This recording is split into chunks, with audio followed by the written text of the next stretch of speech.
Bonjour mes enfants, c'est Kuro et aujourd'hui je suis de retour pour la review de Kimetsu no Yaiba numéro 16. Avant que la vidéo ne commence, je te rappelle que tu peux t'abonner à la chaîne si tu l'apprécies, à mettre la petite cloche de notification pour recevoir les notifications des nouvelles vidéos, à mettre le petit pouce bleu en bas de cette vidéo si tu apprécies celle-ci. Tu peux aussi partager la vidéo avec le bouton partager sur les réseaux de ton choix. Et si le vidéo gaming t'intéresse, il y aura ma chaîne gaming dans la description si ça t'intéresse. Bonne vidéo à toi.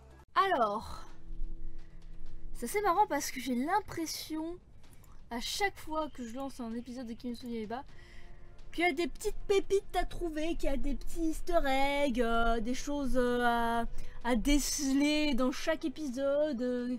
C'est un peu comme une chasse au trésor, quoi. C'est c'est assez sympa.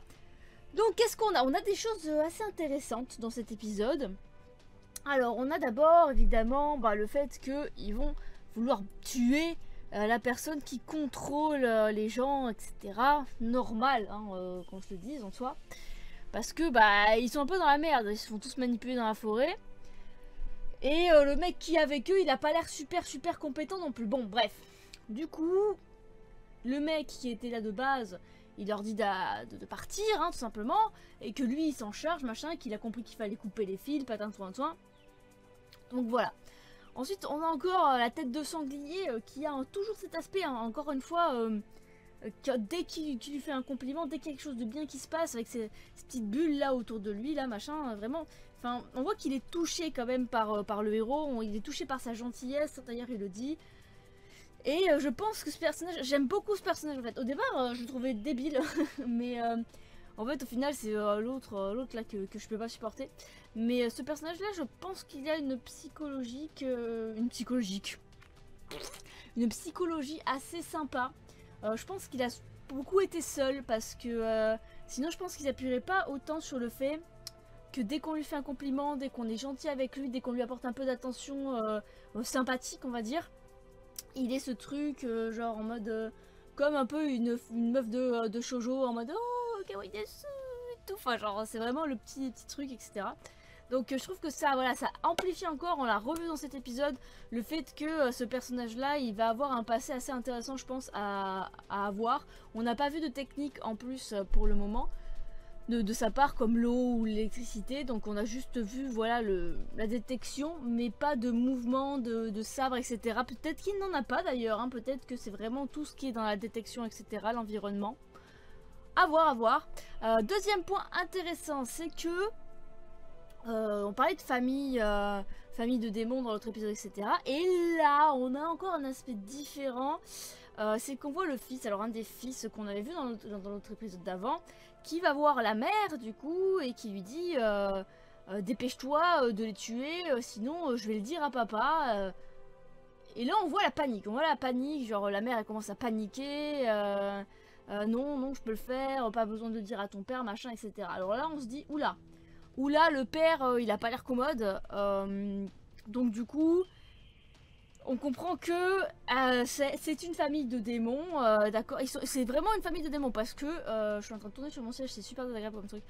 Et parce qu'ils ont tous la même tête, ils ont tous les mêmes formats, des petits points, la peau très blanche. On voit que c'est le même style de démons. Alors ce n'est pas encore expliqué comment ça se fait, est-ce qu'ils ont vraiment copulé, hein. Enfin de ce que je vois, je pense pas forcément parce que bon, je vais expliquer après, mais voilà.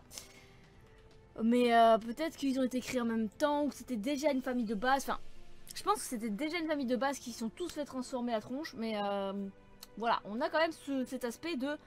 Il y a le père qui est une menace en fait, vraiment.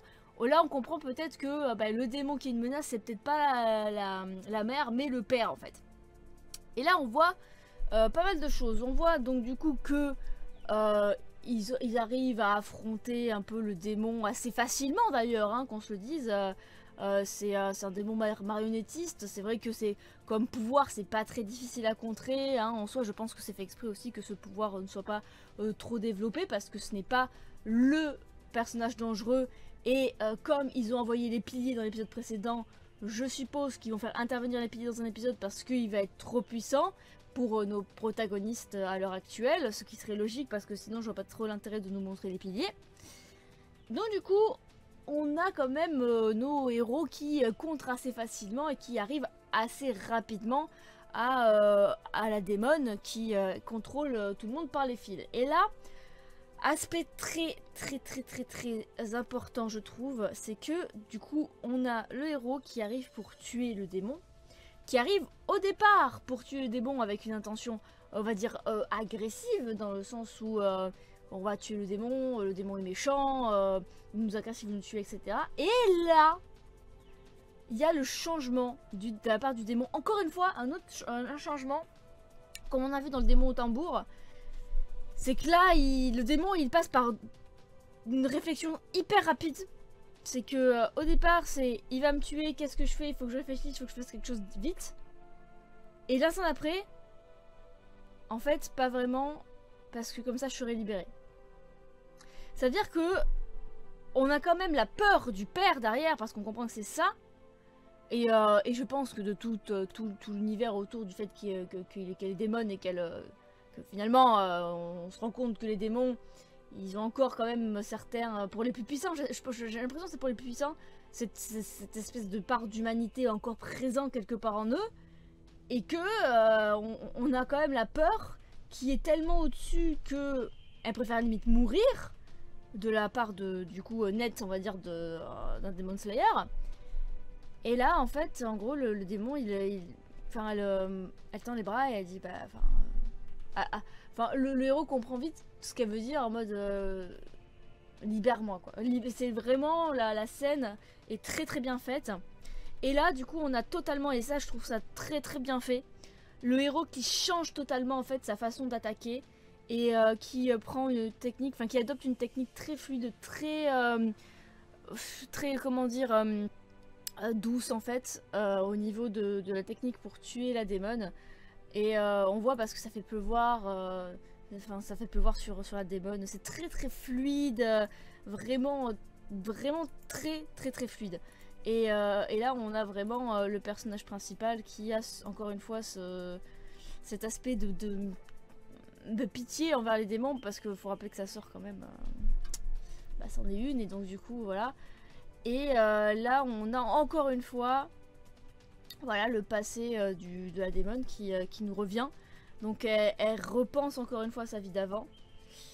Et là on a vraiment le souvenir encore une fois d'une personne encore qui a marqué, je pense. Et qui fait que bah, ça y est, je me souviens enfin de ça.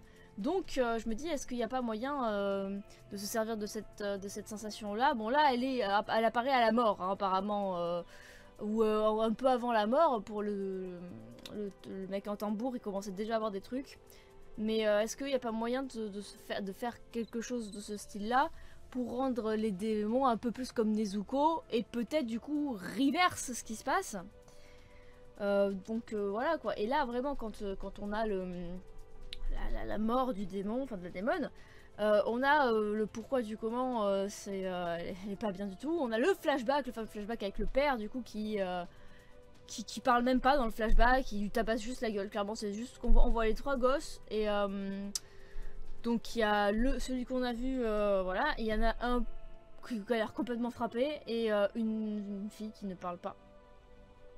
Et en gros, bah, le père tabasse la mère, et puis bon, les enfants ils sont en mode, oh, c'est normal, il a énervé, machin, enfin, vraiment pas du tout l'esprit de famille normal, quoi. Et je pense que du coup, bah, le père est la lune démoniaque, parce que, évidemment, quand elle meurt, on a l'information du coup de la démon de fais attention au héros, donc fais attention, il y a une lune démoniaque, et le seul personnage où on n'a pas vu les yeux, c'est le père, les autres on voit leurs yeux, il n'y a pas de chiffre à l'intérieur. D'ailleurs, je pense qu'il y a un truc avec la fille de la démon, parce que la fille de la démon, au moment du flashback, c'est la seule qui a un regard compatissant envers sa mère, qui a un regard un peu quand est-ce que ça va s'arrêter, quoi. Et du coup, bon, voilà, on a le héros qui voilà, qui est un peu en mode, bon, bah, regard compatissant encore une fois, et qui je pense aurait préféré sauver le démon encore une fois. Mais bon, voilà, malheureusement, on ne peut pas sauver tout le monde. Mais c'est très intéressant du coup, tout ça, enfin cette partie là est très intéressante parce que ça valide encore une fois le fait que les démons se rappellent quand ils ont c'est pas des chocs, mais vous voyez ce que je veux dire, des choses de la part des êtres humains qui est en face d'eux, là pour le coup des Demon Slayer, qui leur rappellent en fait qui sont humains, qui ont été humains en fait tout simplement. Et là on a quand même vraiment un aspect très beau en fait de la chose, du héros qui arrive en fait à faire ressortir ça, et qui est je pense un peu unique dans le genre, puisque je pense pas que les autres, vu comment ils se comportent, fassent la même chose. Mais voilà, je pense que du coup dans le prochain épisode on aura l'arrivée des piliers pour sauver un peu les protagonistes, parce que eh bien il y a une lune, et que déjà avec la meuf qui était pas une lune au ballon, c'était la misère. Je pense qu'ils ne sont pas du tout aptes encore à affronter une lune démoniaque, et que du coup c'est pour ça que les piliers ont été dépêchés dans l'épisode d'avant, pour instaurer déjà ce fait de il y a une lune mais les héros sont pas assez forts, et heureusement, parce que ça serait un peu contradictoire avec ce qu'on a vu avant. Après, dans le sens où ça m'aurait un peu pas étonné en fonction du numéro de la lune qu'ils arrivent quand même à se fight et tout, parce qu'ils sont quand même bon, il y a l'autre débile perdu dans la forêt, c'est vrai, j'ai oublié de faire ça, mais oui, encore une fois l'autre débile il est encore perdu dans la forêt, encore une fois ça sert à rien. Mais théoriquement s'il se met en mode berserk là, ils sont quand même trois à avoir les pouvoirs de l'instinct, j'appelle ça un peu là. Et je pense qu'ils sont un peu particuliers eux, donc il y a peut-être moyen de faire face vu qu'ils sont un peu particuliers et qu'ils sont trois. Si c'est une lune qui est pas trop haut niveau, genre la 10 par exemple ou quelque chose comme ça, je pense qu'il y aurait peut-être moyen. C'est peut-être d'ailleurs ce qui va se passer, ils vont peut-être résister mais se faire submerger, etc. pour la suite. En tout cas j'ai très hâte de la suite. Franchement les épisodes sont super, ils sont genre il y a vraiment que des très courts instants où il se passe des choses à analyser vraiment, mais c'est suffisant en fait pour que ça parte dans tous les sens et tout machin, c'est vraiment de ouf. En tout cas, bon, on va s'arrêter là-dessus parce que sinon je pourrais en parler pendant des heures et des heures, vous me connaissez. Moi je vais vous laisser, d'ici la prochaine vidéo, portez-vous bien, c'était Kuro, ciao ciao.